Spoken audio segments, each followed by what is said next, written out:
నమస్తే అండి, నేను రజా. ఈ ఎడ్యుకేషన్ సిస్టమ్కి నేను సరైన విద్యార్థిని కాదు, సరైన స్టూడెంట్ని కాదు అని చెప్పేసి లెటర్ రాసి ఒక బీటెక్ స్టూడెంట్ అయితే సూసైడ్ చేసుకుని చచ్చిపోయినాడు. ఎందుకు చేసుకున్నవరా, జీవితంలో చదువు ఒక్కటైనా మార్గం అంటే కాదు. కానీ మన కుర్రోడు లెటర్ రాసిన తర్వాత ఆ లెటర్ ఎంతగా రాసినాడు, ఈ ఎడ్యుకేషన్ సిస్టమ్కు నేను సరైన విద్యార్థి కాదని చెప్పేసి సూసైడ్ నోట్ రాసినాడు. ఈ ఘట్టం వచ్చేసి బీహార్లో చోటు చేసుకుంది. అతని పేరు వచ్చేసి శివం అనమాట. అతను వచ్చేసి 24 సంవత్సరాలు. అయితే ఏంటంటే ఇతను వచ్చేసి గ్రేటర్ నోయిడాలోని ప్రైవేట్ యూనివర్సిటీలో కంప్యూటర్ సైన్స్ చదవడం అయితే జరుగుతుందన్నమాట. తెలియదు ఏమైందేమో, గదిలో ఒక్కసారిగా ఆత్మహత్య చేసుకొని చచ్చిపోయినాడు. తర్వాత ఏంటంటే అతను సూసైడ్ నోట్ రాసినాడు. ఆ సూసైడ్ నోట్లు ఏంటంటే సిస్టంపై ఆవేదన అయితే వ్యక్తం చేసినాడంట.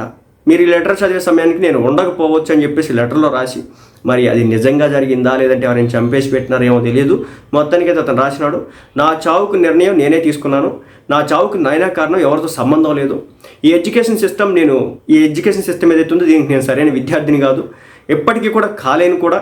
ఈ దేశం గొప్పగా ఉండాలంటే మొదట అసలు ఎడ్యుకేషన్ సిస్టంలో మార్పులు తీసుకురండి అని చెప్పేసి చెప్పుకొచ్చాడు. అదేవిధంగా తాను బీటెక్ సెకండ్ ఇయర్ తర్వాత కాలేజీకి అసలు రాలేదని, ఏదైతే ఫీజు పేరెంట్స్ కట్టినారో దాన్ని రీఫండ్ చేయమని. అసలు ఎంతేంటో నేను ఒక విషయం చెప్పిన, అసలు బీటెక్లో చదివే సబ్జెక్టులకు కావచ్చు, లైఫ్ని లీడ్ చేసేటటువంటి జాబులకు కావచ్చు, అసలు సంబంధమే ఉండదు. మరి అలాంటిది మనవాడు మరి ఏం గ్రహించినాడో ఏమో తెలియదు, మొత్తానికి సూసైడ్ చేసుకొని ఎడ్యుకేషన్ సిస్టమ్ కరెక్ట్గా లేదంట. ఎడ్యుకేషన్ కేవలం జీవితాన్ని నేర్పిద్దంటే అక్కడ ఏముండదు, అది చదువు మాత్రమే.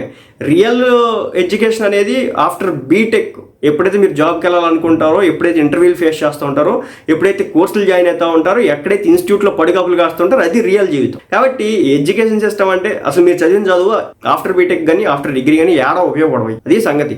ఆ విషయం తెలుసుకోకుండా ఆత్మహత్య చేసుకుని చచ్చిపోవడం ఏదైతే ఉందో దీనికంటే విందు ఇంకోట్లేదు.